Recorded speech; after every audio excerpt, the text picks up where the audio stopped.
লাখ টাকা। তো যে জায়গাটা আমি কিনে দিচ্ছি, কেন আপনার টাকা দিয়ে আমি জায়গা নিতে যাবো কেন? তো যেটা কিনে দেওয়া হচ্ছে আরো 5 বিঘি লাগে কিনে দেওয়া হচ্ছে। আপনি একটা ইউনিভার্সিটি করুন, একটা স্কুল করুন, একটা হসপিটাল করুন, যা বাজেট লাগবে আমি নিজে গিয়ে উদ্বোধন করে দিয়ে আসবো। বাংলার মুখ্যমন্ত্রীর চেয়ারটা আমাকে ছেড়ে দিলেও আমি বাবরি মসজিদের জায়গা থেকে সরব না, আমি সরব না। ওইখানে বলে চলে এসেছিলাম। তারপরে ধরেন আস্তে আস্তে এসে 3 তারিখে মমতা ব্যানার্জি মুর্শিদাবাদে আসলো, এতে গেল মালদা, মালদা থেকে এসে আবার হেলিকপ্টারে সন্ধ্যাবেলায় ফিরে এসে এই আপনাদের প্রাক্তন এমএলএ আবু তাহের খান, এখন এমপি আছে, ওকে ডাকলো। লালগুলার এমএলএ আবু মোহাম্মদ আলীকে ডাকলো। বহরমপুরের চেয়ারম্যান নানুগোপাল মুখার্জিকে ডাকলো। কাঁদির বিধায়ক সাংগঠনিক জেলার সভাপতি অপূর্বকে ডাকলো। এইসব করে ডেকে ডুকে আকরুজ্জামান তাকেও ডাকলো। আর নিয়ামত হাজি, যিনি হরিয়ারপাড়ার বিধায়ক, তাকে আবার চেয়ারম্যান করে রেখেছে। আগে রবিউল আলম ছিল, তাকে সরিয়ে ওকে করেছে।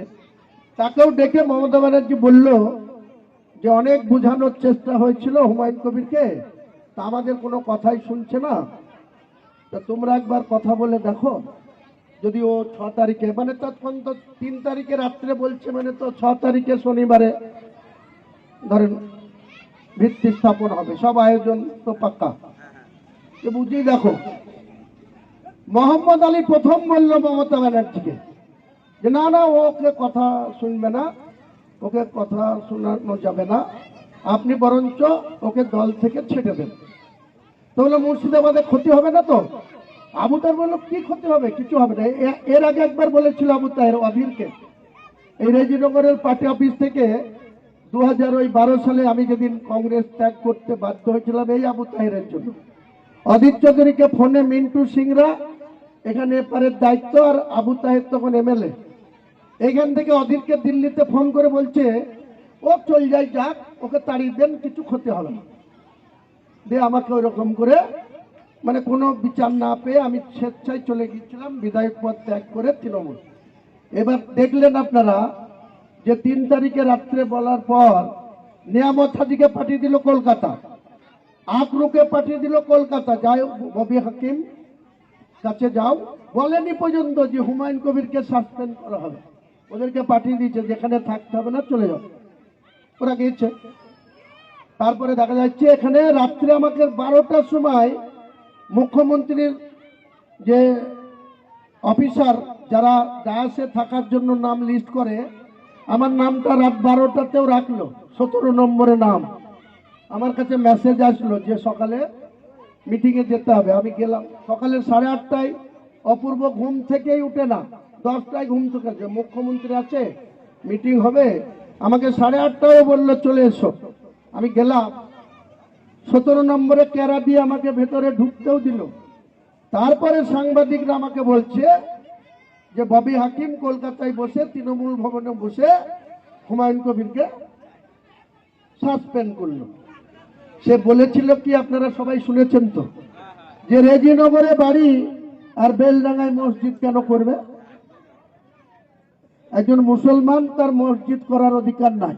আর মুসলমানের ভোটে 3 বার মুখ্যমন্ত্রী হয়ে সরকারি টাকায় জগন্নাথ মন্দির করবে, সরকারি টাকায় রাজারহাটে 1100 কোটি টাকার জায়গা, মুসলমানদের অধিকাংশ জায়গা, তা অ্যাকুয়ার করে সেখানে স্বাস্থ্য ভবন হওয়ার কথা, সেখানে দুর্গায়ন করবে 282 কোটি টাকা খরচ করে।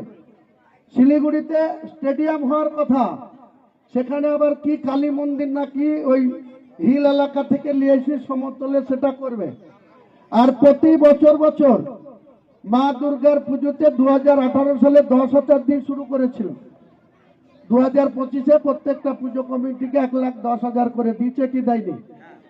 আর এই ইমামদেরকে ভেড়া পেয়েছে, এছাড়া মুসলমান জাত, ভেড়ার জাত, এই ভেড়ারা 2,500 টাকা করে পেত, আর ইমামদের মুয়াজ্জিনদের 1,000 আর 2,500।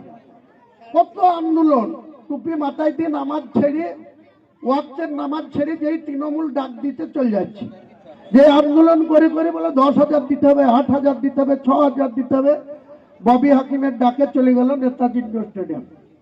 দুটো ভাত পর্যন্ত বসে খাওয়ায়নি, নামাজের ওয়াক্তে নামাজেরও ব্যবস্থা করেনি। এই ইমামরা সেখানে গিয়ে বাড়লো কত, মর্জেনদের 1000 থেকে 1500 হলো, আর এদের 2500 থেকে 3000 হলো। দিয়ে তাদেরকে কি বলছে, মুসলমানরা আমাদের ভোট ব্যাংক, দুধেল গায়। আমি সেদিন সাংবাদিকদের বলেছি, মমতা ব্যানার্জি 3বার মুখ্যমন্ত্রী হয়েছ, 10,000 মাদ্রাসাকে স্যাংশন দেবো বলে আজ পর্যন্ত একটা মাদ্রাসাকে স্যাংশন দেওয়া হয়নি। মুসলমানদের শুধু ভোট নিব, আর ওই বীরভূমের বক্তব্য থেকে শুরু করে প্রত্যেকটা মুসলমান গ্রামে মরছে কে মুসলমান, মারছে কে মুসলমান, কেস খাচ্ছে কে মুসলমান,